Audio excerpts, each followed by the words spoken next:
T. Brewster, a Cumulus station, 940 and 1510 ESPN Radio.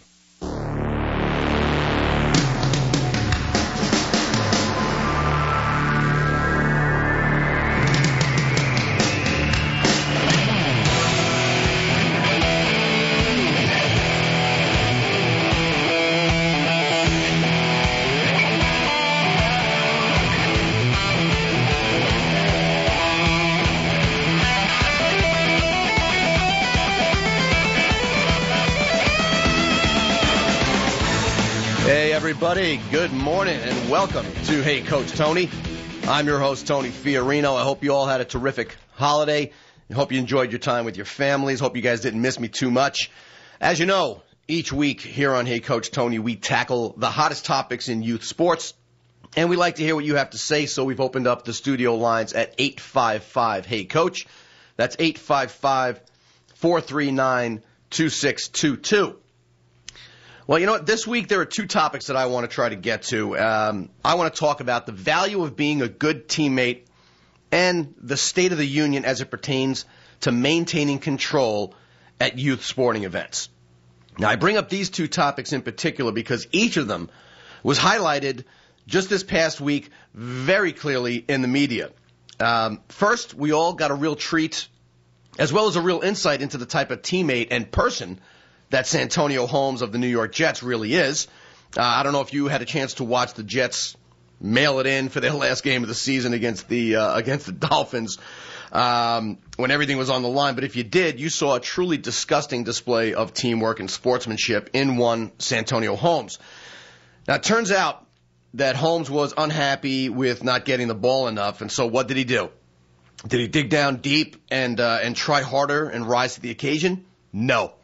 He whined like a baby, and he threw a tantrum in the huddle, and he got himself benched in what was the most important game of the season for the Jets. He put himself ahead of the team.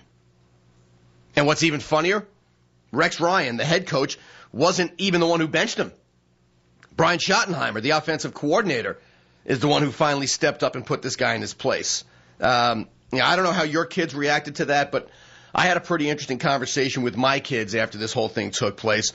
Well, anyway, if you have some opinions on Santonio Holmes and that whole debacle, I'll be taking your calls throughout the show at 855-HEY-COACH. That's 855-439-2622. And while we're waiting for those calls, I want to draw your attention to this topic.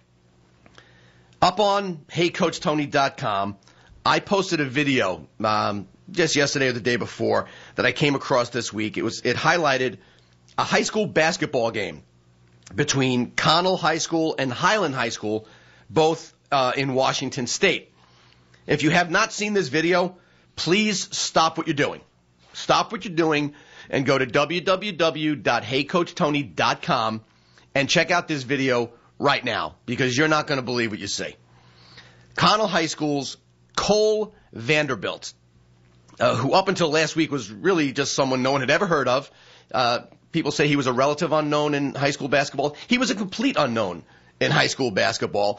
But last week he quickly became one of the most talked about and one of the most hated players in Washington State high school basketball. And for a very good reason. And those of you who saw the video know exactly what I'm talking about.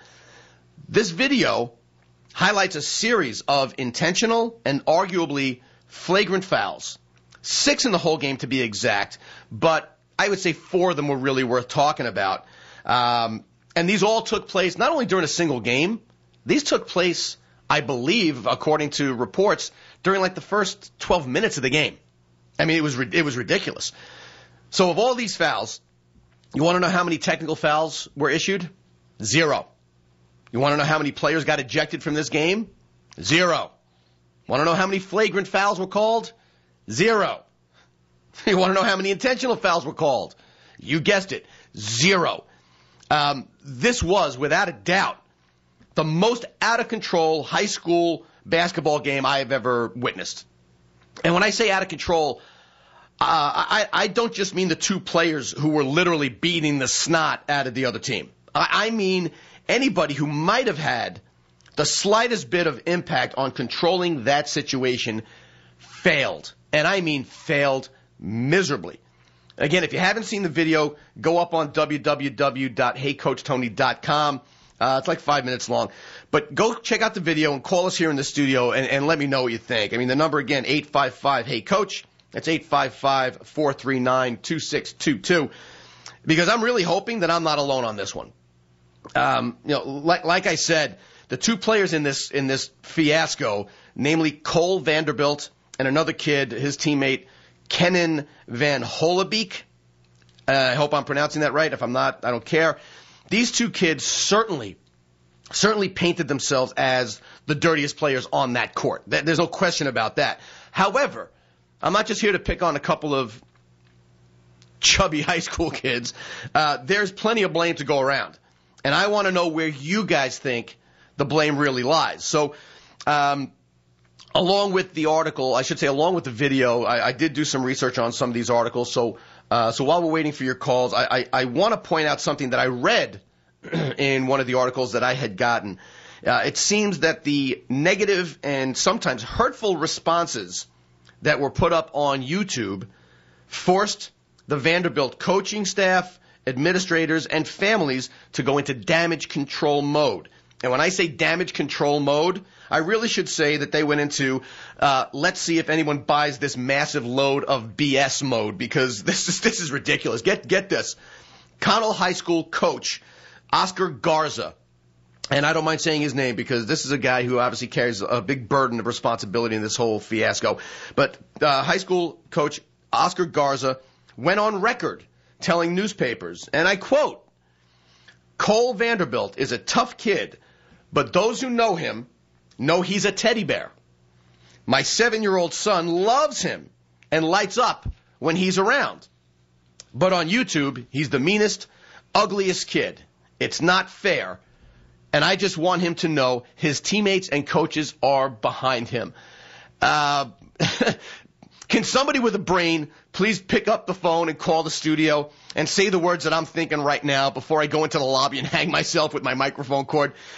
Please, for the sake of humanity, someone call. I don't want to pontificate this morning. Somebody point out all the blaring holes that are in this coach's statement. I mean, it's ridiculous. Adam, you saw this video, dude. Yeah. I sent it to you last night to make sure, but you told me you had already seen this. First of all, what did you think about this video, man? It was disgusting.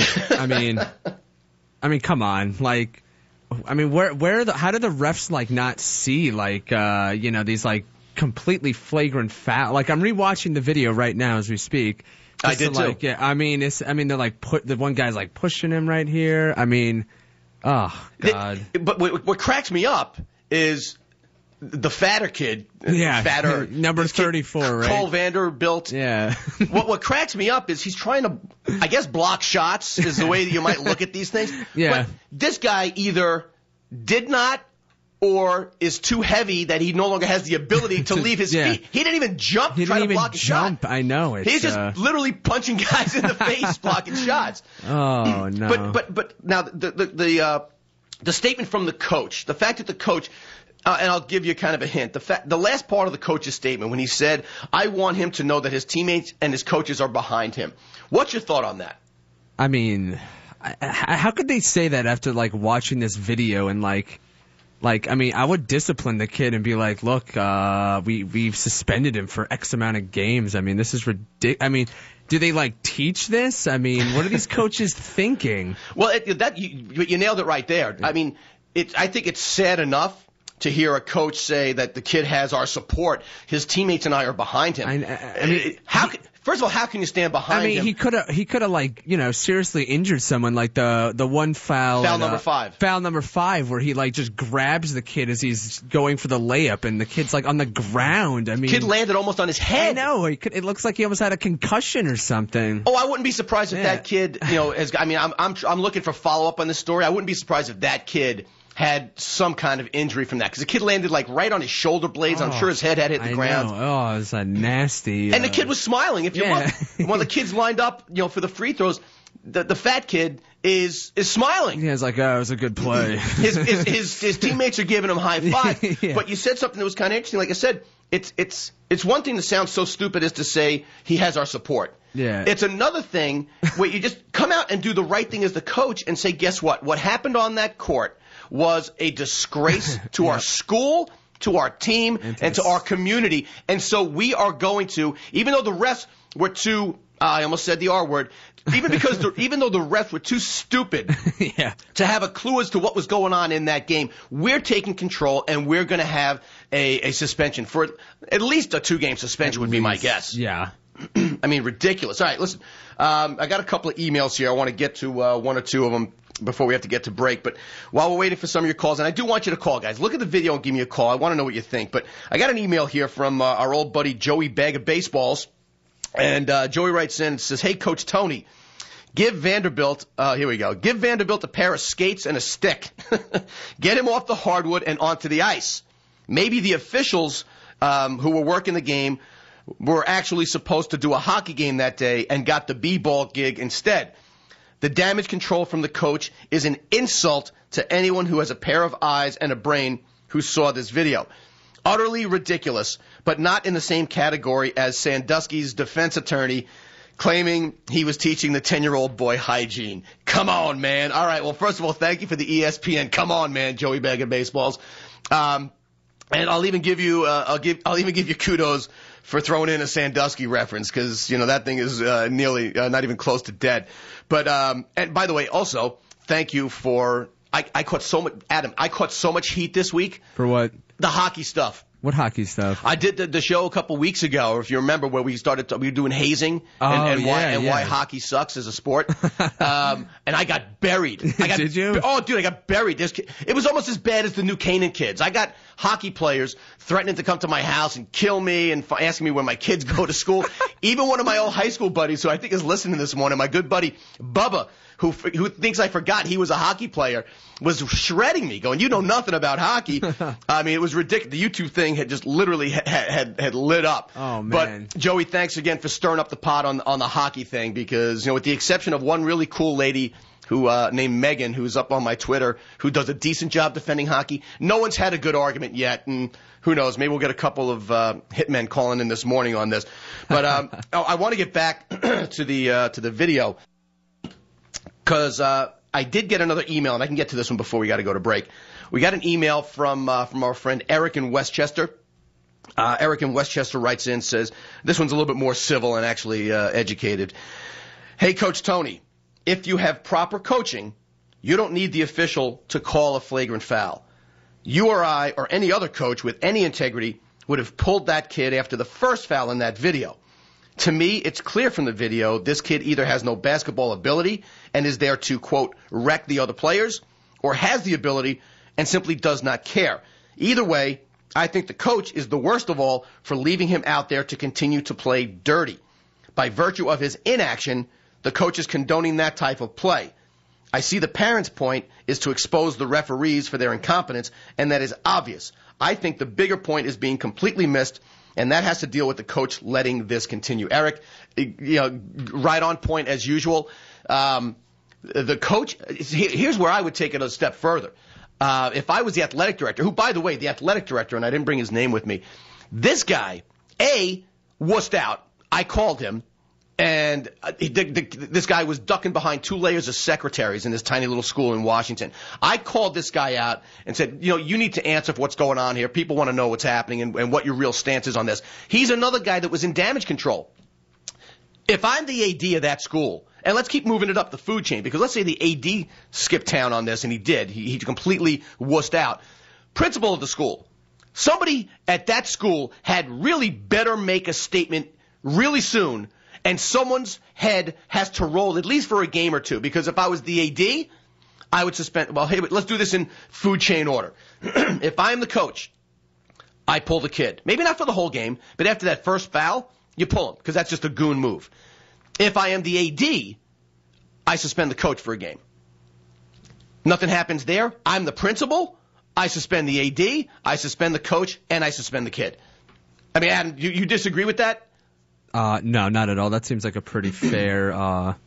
Yeah, I would do something like that. I mean, the coach needs to answer for that. I mean, how do you let that go on the court. I mean, it's like a disgrace to the whole the game of basketball even. Eric alluded to what I said earlier. Either the kid has no ability or doesn't care. Yeah. Like I said, this kid, if he had a 3-inch vertical, I'd be shocked. But he didn't even try. He didn't even try to leave his feet. I mean, he must be a hell of a football player, though. Must be. I'm not even convinced he's a hell of a football player. He's walking around like a big lummox. I mean, granted, he's 3 bills. He could be like a pretty good offensive lineman. Just offensive being the key word. Yeah, exactly. And you know what? Like I said, and there were a lot of people who chimed in.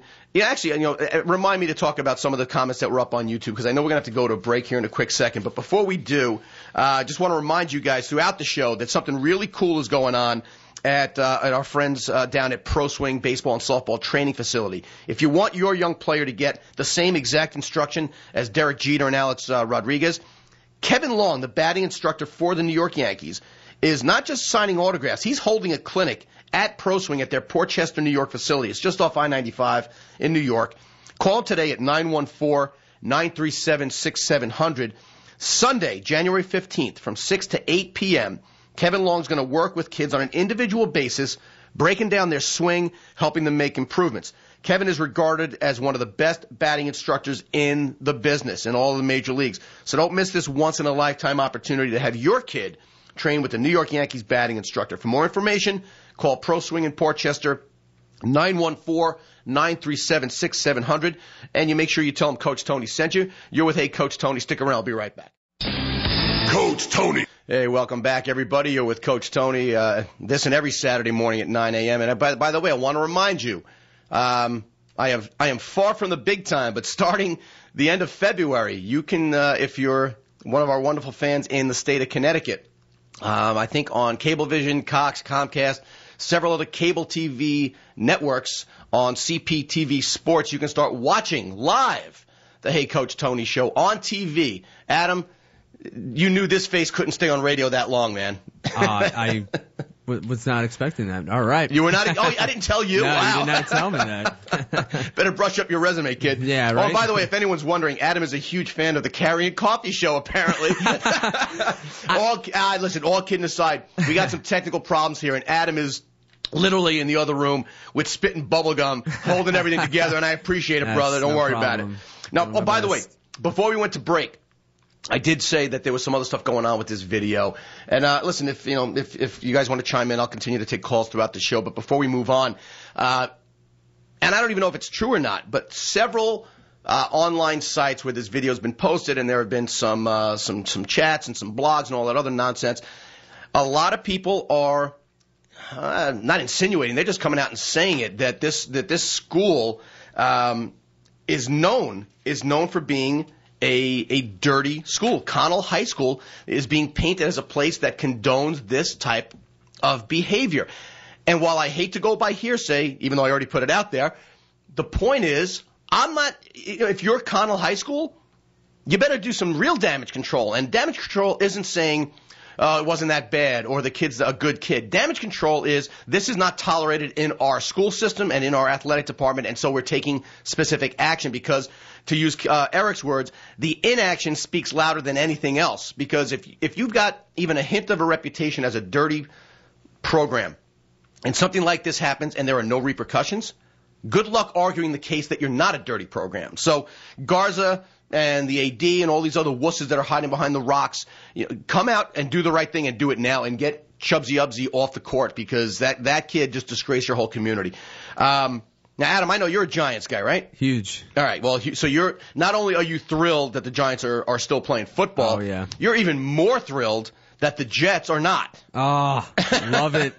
All right. So did you watch the game last week when they were playing the Dolphins? Oh, yeah, absolutely. All right. So you know what I want to talk about next. Yep. All right. Santonio Holmes. Santonio Holmes. I mean, let's start this at a higher level. What do you tell your kid when a professional athlete throws a tantrum and refuses to be a team player? Now, but before you answer that, let me throw into that equation that the player in question is the team captain. Oh, yeah. Team captain. Sounds inconceivable. The team captain is going to whine and cry and put on a puss and actually stir up arguments in the huddle. Not on the sideline, in the huddle. Inconceivable, right? Well, Yep. That's exactly what happened last Sunday when Santonio Holmes, how else you say it, Adam? He quit on the New York Jets. He quit. He quit on the New York Jets. If you watch the game, you know exactly what I'm talking about. What? Go ahead, Adam. It's like the most important, part of the game. They're like trying to get back to score a touchdown, try to get back in the game, or even I think it's taking the lead or something. I don't remember the exact score at the time. They're playing for their lives. They're playing for their playoff lives, and this guy is screaming and yelling in the huddle. It's just it was a disgrace. It was just an embarrassment to the whole franchise of the Jets. I mean, well, you know what? It's not that embarrassing and again, I'm a Steelers guy, so I'm also happy that we're playing this week, even though we're all banged up. But the fact of the matter is, it's not that much of an embarrassment because I think the Jets organization is becoming an embarrassment. They're such a classless. It makes me thankful that the Giants don't have any idiots on the field like that. Well, not like that, but we might have a couple intro role for one. The only team that doesn't have idiots on the field, Steelers. Yeah, and here's why. We had one idiot on the field, and we shipped him out to the Meadowlands, and he shot himself in the foot, or shot himself in the leg, should I say. Then we had another idiot, and we shipped him to the Meadowlands, and he's the crybaby in question. So the Roonies do a great job of weeding out the idiots. But, well, I mean, I don't know. Big Ben is, I don't know. The man has been convicted of and found guilty of nothing. I know, but nothing. Come on. But nothing. Go make sure the next commercials are lined up the right way, guy. No, but here's the thing. If you weren't watching the game, Santonio Holmes did not catch any passes up to that point in the Miami game. So he whined, he cried, argued with teammates in the huddle about this, and it got to the point, here's the important thing, it got to the point where Holmes was finally relegated to the bench. Yep. And in keeping with his crybaby attitude, he just sat there quiet as a mouse, even when the Jets scored a huge touchdown. Now, while I am personally always thrilled to see a hot dog like Santonio Holmes with his mouth shut, I had to wonder, in this, which is, I guess, the era of the end zone dance and the excessive celebration penalties, ultimately, it's still supposed to be about the team, isn't it? Absolutely. I mean, as I said earlier, I don't know if you had a chance to talk to your kids about this, but I had some pretty serious dialogue with my kids. I don't know. For some reason, I really believed for a while there that the days of the guys like Terrell Owens were gone. But you know what? It looks like just when you think you get rid of one of them, another one comes along to ruin our hopes and dreams of true teamwork and selflessness that we can show our kids at the professional ranks. You got something to say about this? Then, like I said, the number in the studio here, 855-HEY-COACH. That's 855-439-2622. We're in Connecticut. I'm sure there's some Pats fans that would just love to shred up some of what happened last week. And so you know what? The handcuffs are off. Okay, so Pats fans, you want to call in, knock yourselves out. But I do want to get. Do I have time? Yeah, I'm going to get to an email that I got on this before we get to a break. We got an email from Steve in Waterbury. Steve writes in and says, "Hey, Coach Tony, why do you think guys like Terrell Owens and Santonio Holmes never seem to straighten up their act and continue to behave the way they do? There has to be a way to stop this, don't you think?" Well, Steve, thank you. Appreciate the email. Okay. Let me tell you what I think. I think the Jets came up short. Let me explain to you why. Let me get through this. The bench, in my opinion, wasn't enough. I think that the Jets need to do what the Steelers did and send a guy like Santonio Holmes packing. But they're not gonna. And you know why? Adam, why do you think they're not going to send Santonio Holmes packing? Well, for one, the repercussions on the cap space, I think it's like a lot of money they'd have to take if they try to cut him. But I don't think anybody's going to want to trade for this guy. I mean, this guy's a cancer in the locker room. Well, but look at Terrell Owens. How many teams did it take? Exactly. How many teams did it take before the NFL finally said, to hell with it? Yeah. How many teams did it? The NFL is a very forgiving place. Yeah. Brett Favre. How many times did we go through I'm retired, now I'm coming back stuff? The NFL is a very forgiving neighborhood. I mean, even Rex Ryan. Let me guess. In August, Rex Ryan's going to predict that the Jets are going to win the Super Bowl again. And he goes, well, why not? We got all the talent. So by the way, you did hit the nail on the head on the real issue here. Yeah. The Jets owe him a ton of money, guaranteed money on a pretty long-term contract. And you nailed it, Adam. That is all part of the cap. Oh, yeah. So guess what? He'll be back next season. and I'll bet he's going to act like the spoiled little child that he is. You know what? I want to go to break because I want to continue to talk about this Santonio Holmes thing. So if you have some thoughts on this, give me a call at 9. I almost gave the old Westchester number. Jeez. 914. Give us a call at 855. Hey coach, it's 855-439-2622. But before we go to break, I'm going to remind you, because we're coming down to the wire, this very cool event going on at Pro Swing Baseball and Softball training facilities in Port Chester, New York. Not a very far drive from I-95 in Connecticut. Kevin Long, batting instructor for the New York Yankees, considered by many to be the best in the business, has an opportunity to firsthand teach your kid the proper mechanics of a baseball swing. It's happening Sunday night, January 15th from 6 to 8 p.m. Kevin's going to break your kid's swing down. They're going to videotape the kids, help them make their improvements. This is a once-in-a-lifetime opportunity for a young ball player and his or her parents. So call Pro Swing in Port Chester, 914-937-6700, and make sure you tell them that Coach Tony sent you. You're with Hey Coach Tony. Stick around. I'll be right back. The Carey and Coffee Show. Oh, you have the best sideburns in the business, by the way. Well, it's kind of funny. I was out with one of my friends one night, and this guy came up to me, and he's like, I just wanted to tell you that, next to Elvis, you've got some great sideburns. So, See, now, wait a minute. He's called me out on it. I actually had said that you have very Elvis-esque sideburns. Do you guys mind if we talk about racing for a second? No, we're good. The Carey and Coffee Show, Sunday mornings from 10 a.m. till noon. 940 and 1510 ESPN Radio. The Carey and Coffee Show. Bob Milner from Speed TV. Did you see the Carey and Coffee logo on the number 2 Whisk Snuggle Carey and Coffee? Yeah, actually, went by Todd Zeggedy's car yesterday, and I kind of looked around, and then I grabbed my magnifying lens and went, oh, there it is. Yeah, the CareyandCoffee.com logo. Oh, it was good. I mean, you probably got a lot for your money there. Well, that's true. You get what you pay for. The Carey and Coffee Show, Sunday mornings from 10 a.m. till noon. 940 and 1510 ESPN Radio. Coach Tony. Hey, we're back. Yeah, I don't know what happened there. Oh, that's okay. By the way, the Hey Coach Tony show is brought to you this week by apparently Carey and Coffee. What the hell? Honestly, the filler, they don't say that. It doesn't say what it is. It's just there. So I'm just inserting them, and they didn't play the other time. Don't worry about it. Yeah. You're okay with me, man. God, By the way, I all want to take this quick opportunity to remind you all that next week we have some very special guests in studio. Adam, guess who? Carey and Coffee. Yes.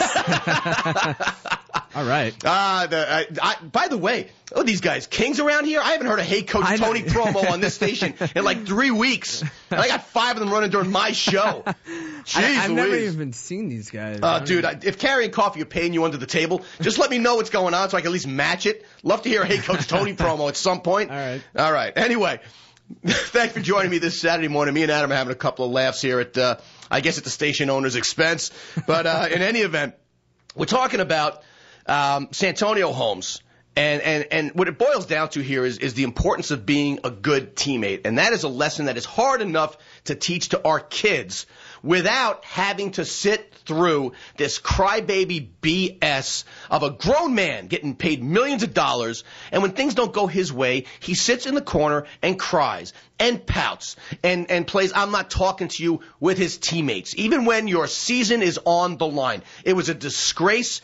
It was disgusting. My brothers, who are diehard Dolphins fans, were joyful. They knew the Dolphins had no shot, but they just said, you know what?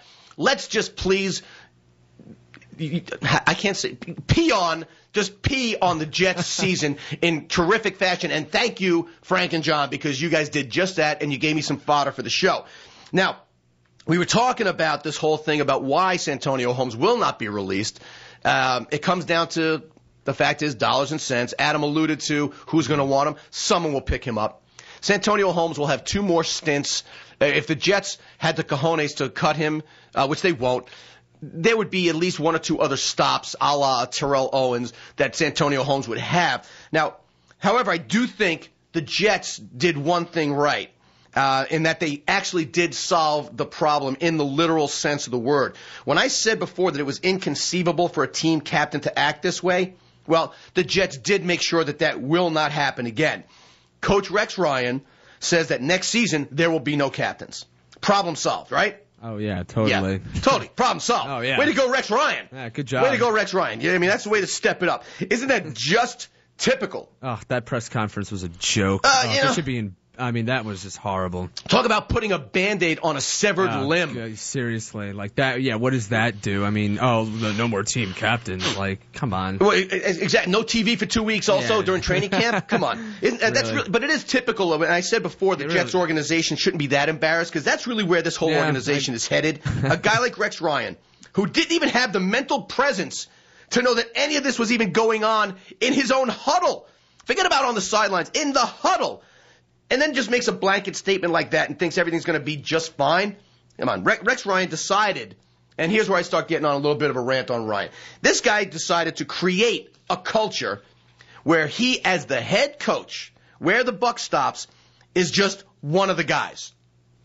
Some people like to call him a player's coach.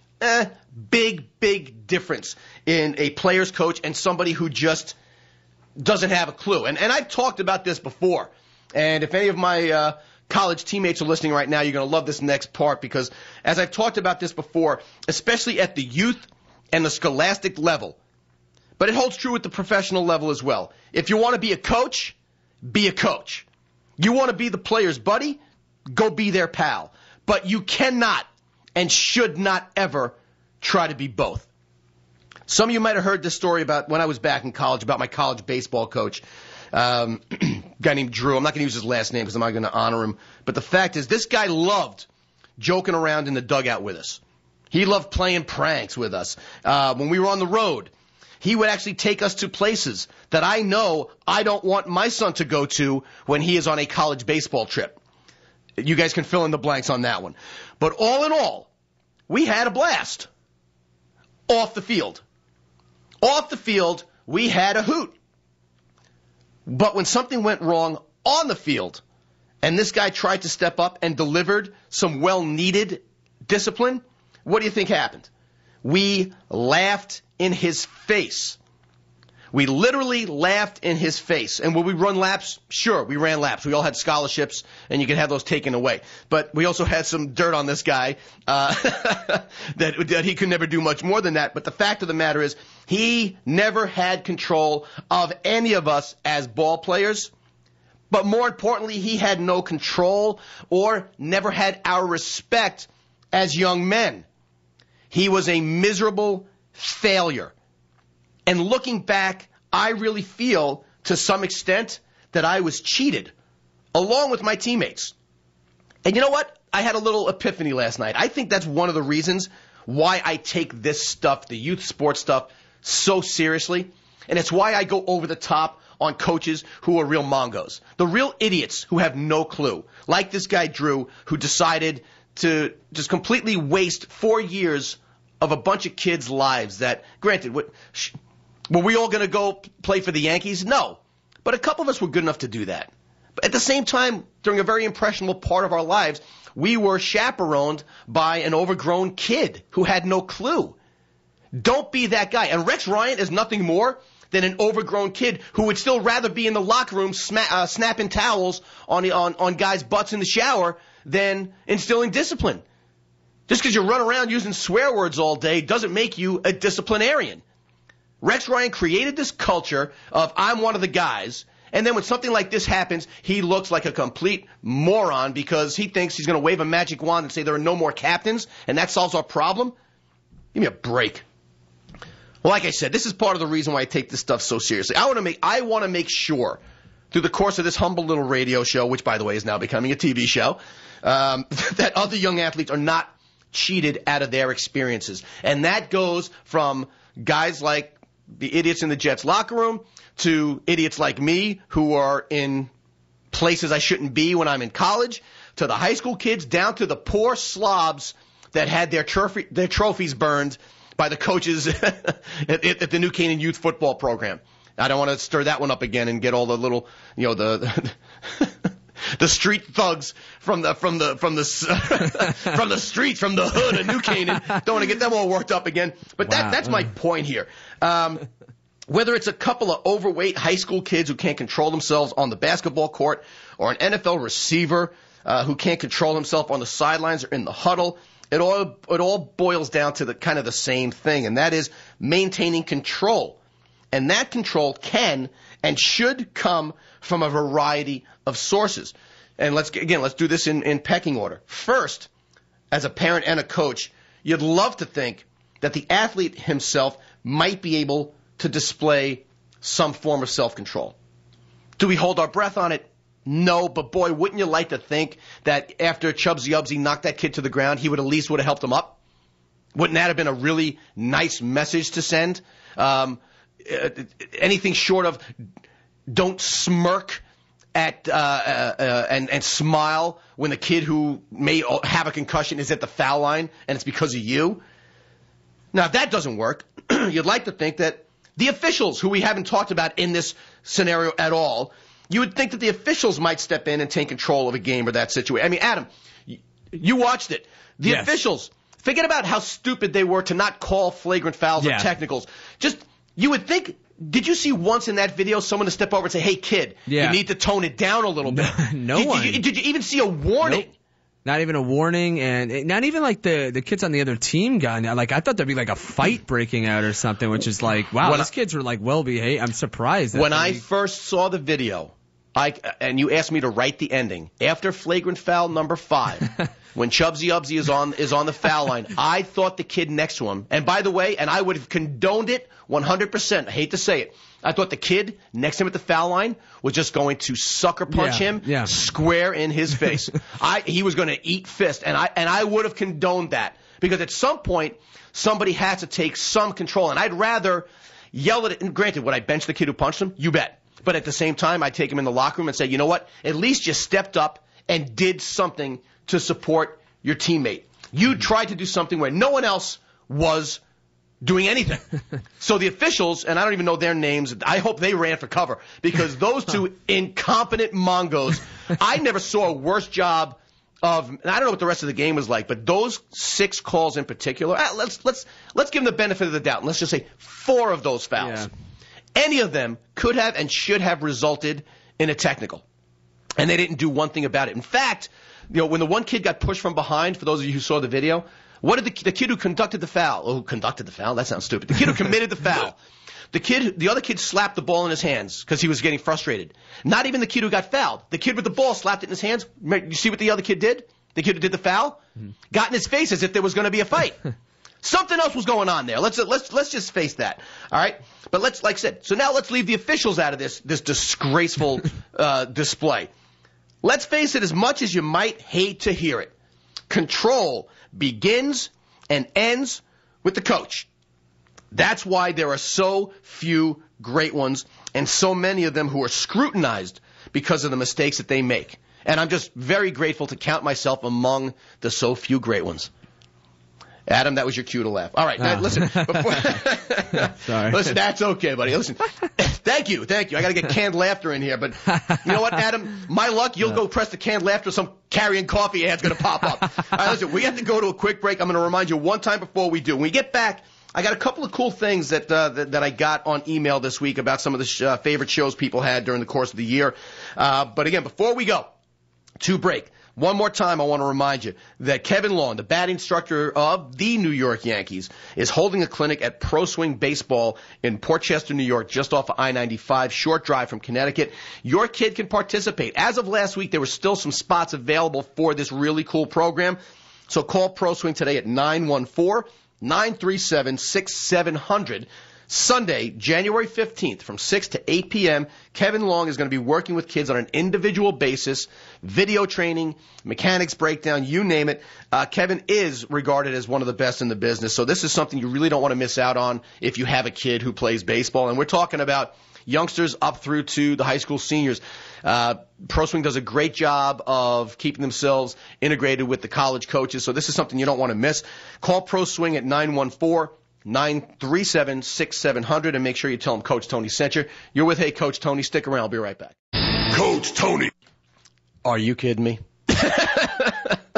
Seriously, I All right, so, look, I inserted these fillers, and it just skipped over them. You know what happened? I know what happened. Carrying Coffee snuck in here last night and replaced all of my ads with Carrying Coffee promos. I mean, I don't know. I don't know what the hell's going on here. Carrying Coffee, if you are listening, you guys owe me about $1,500 in free advertising for this week.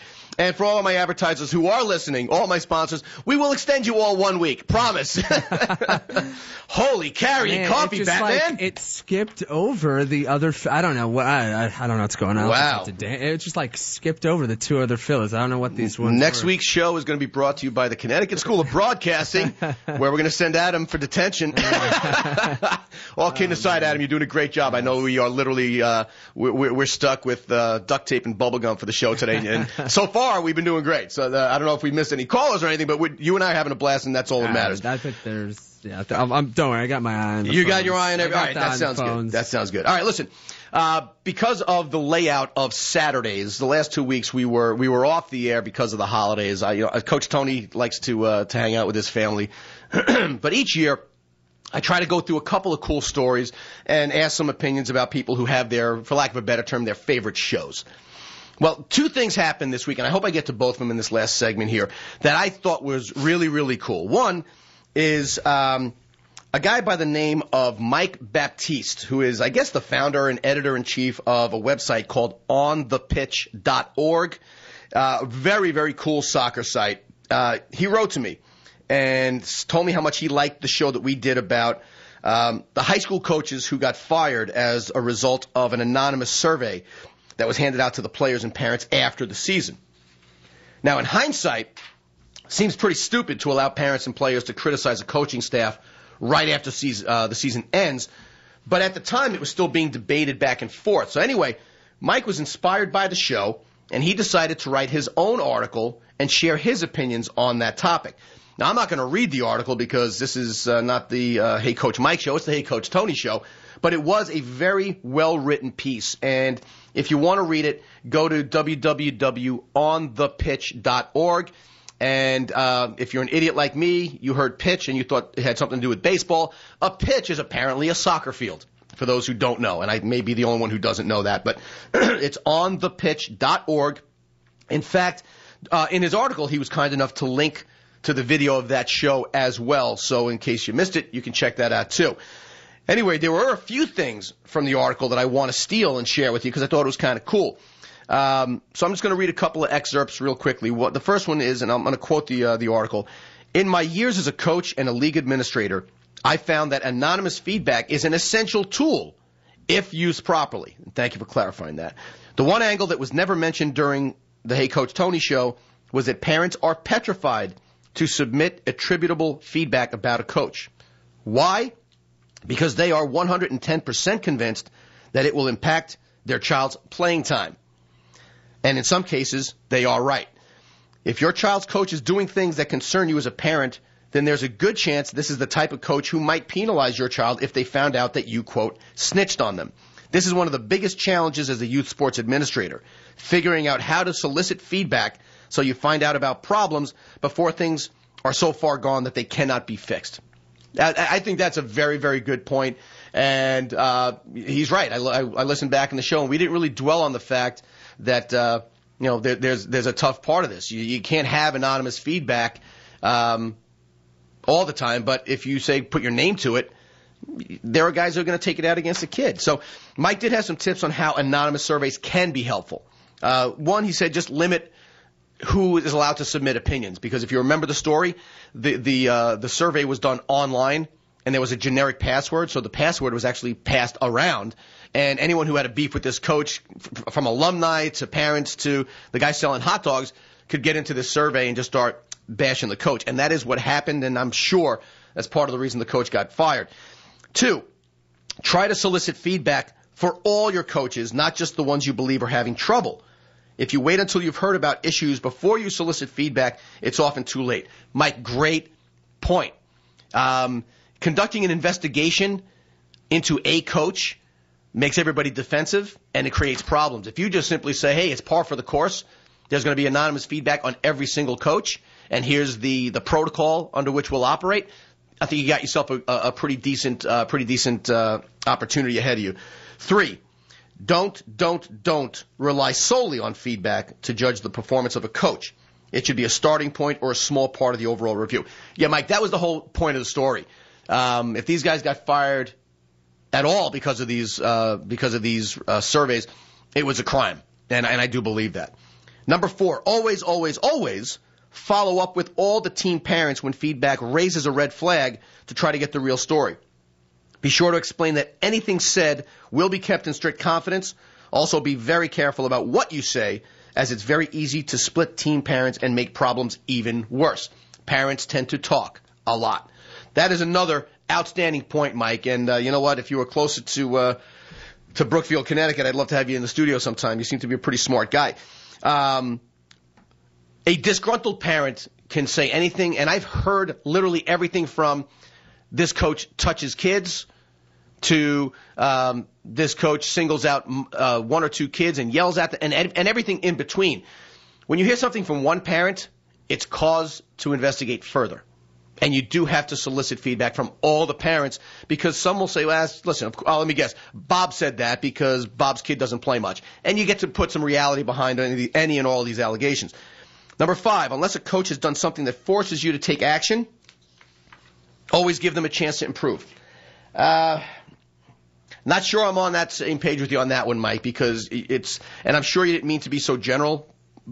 Think about that term. Unless they give you reason for specific action. That means a lot of different things to a lot of different people. But I think I get the idea. And it seems like in this particular case on that show that the coaches were not, they were fired. And it didn't seem like there was any cause for that specific action. So in that case, I'll give it to you, Mike, but you got to be careful when you use general terms. And the last one he gave was, once a coach knows they're being watched, you must try and monitor things closer than you normally would.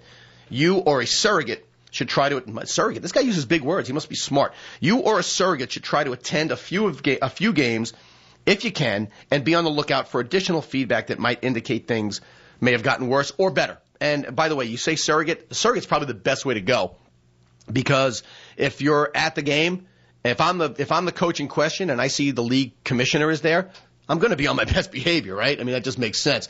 But in any event, some great points that came in from our buddy Mike, who is I guess the owner, operator, chief cook, and bottle washer for onthepitch.org. And like I said, it was a great article. I think you should actually check this out. There's one more message I want to get to, and this is more of a feel good for me. So if you don't like it, turn off your radio. But I got an email from a kid named Clay. I'm not going to use his last name because he's actually a good kid. And I say kid. This was kind of cool, so bear with me. I'll just read it. Hey, Coach Tony, I am a student conducting a year-long project and was wondering if I could interview you. My thesis is about whether or not college athletes should get paid. I handpicked you because I recently had a chance to listen to a show you did on this very topic, and I really enjoyed it. So for me, the fact that I'm going to be included in somebody's thesis is very cool. And so, Clay, if you're listening, and I hope you are, kid, as soon as the Steelers get finished stomping the guts out of the Broncos, I will give you a call. We will do our interview, and I hope you get an A+ on your thesis. Real quickly, I don't dwell, but there's so much wrong with youth sports that we talk about it a lot.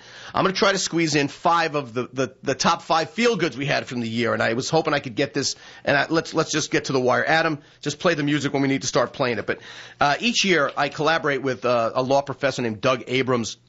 He is just a youth sports nut, very smart guy, and he sends me a lot of stories.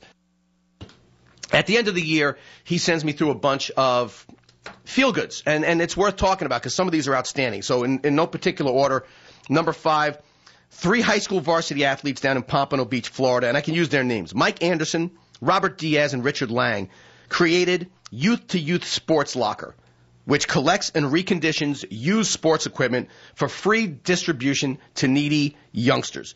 The kids were quoted saying, "We realize how fortunate we've been in our whole lives to have all we want. It's nice to be able to give back to others in need." So take a bow, Mike Anderson, Rob Diaz, and Richard Lang. Our number 4 story, senior Trent Glaze, a captain on the Fairfield Union High School football team in Ohio, never missed a single Falcons game or practice. What's more important is he's been in a wheelchair for the past 10 years because he suffers from muscular dystrophy. After the Falcons lost to Tees Valley High late in the season, both teams lined up for one last play.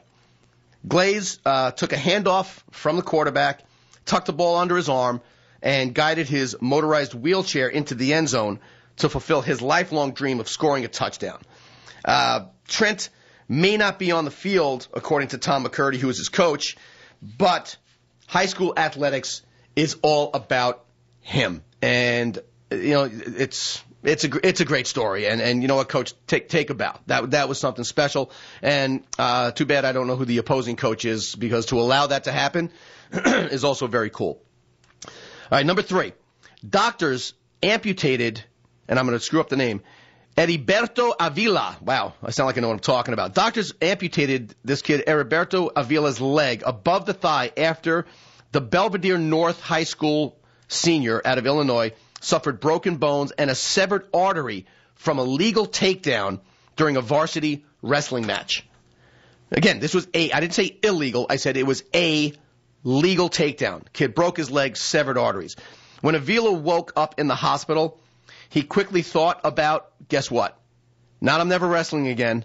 Not about, wow, I can't wait to get the kid who did this to me. He thought about how distraught his opponent was. A kid by the name of Sean McIntyre. Avila quoted in the New York Times, which is where I got this, "There is no one to blame here. This was an accident. I'm just really worried about Sean." Now, I don't know if I could have reacted or if anybody else could have really reacted in that way to go so far as to say I'm worried about Sean. I might be worried about the fact that, you know, my whole life changed and I only got one leg now. But you know what? I got to tell you, Heriberto Avila's very cool gesture and incredibly mature for a high school senior. So you take a bow as well. All right, number 2, senior Alan Guay. I was about to say gay, and it's probably pronounced that way, but I have a very immature audience. Senior Alan Guay, a basketball point guard for the Compton High School in California. This is really cool. He won $40,000 in college expenses in a free throw contest that was sponsored by an advertising firm. The ad firm was planning to film a documentary about the city, which, I don't know if you remember, Sports Illustrated, a guy by the name of Jeff Benedict wrote a piece, and he called Compton one of the most gang-infested areas in the whole country. And it's a fact. It is. The contest was open to all Compton seniors, but they had to have at least a 3.0 grade average. Now, the Archie Bunkers of the world are going to say, well, there must have been 3 kids in the whole contest. That's irrelevant. You had to have a 3.0 grade average, and anybody from Compton could join. Soon after this contest where Guay won $40,000 in college expenses, he also won a full scholarship to Cal State Northridge. Now, NCAA rules, if you're thinking, the kid got hammered. No, NCAA rules would have permitted him to keep almost all of his prize money. But he decided instead to distribute his winnings among the 7 runners-up so that they too could go to college. And the kid was quoted as saying they were all smart and wanted to pursue their dreams, but were having financial difficulties. This was in the LA Times. I felt it was the right move to help the others, especially when everything else was taking off for me. Wow, I want to meet this kid. I really want to meet this kid. So I know it's only 7 in the morning now in California, but you know what? Alan, if you're listening, dude, I want to meet you. Get on a plane and come to New York, man, because that was a really, really cool thing to do, where some kids would have figured out how to sneak the $40,000 in and not violate NCAA rules. This kid gives it to 7 other, inner city kids who could really use it, and I think that's really outstanding. All right, the last one, kid named Mark Manarn, 13-year-old hockey player in Ontario, Canada. You guys didn't think a hockey story was going to be number 1, did you? All right. This kid faced personal challenges when his mother was diagnosed with breast cancer, shortly after his grandmother died of pancreatic cancer.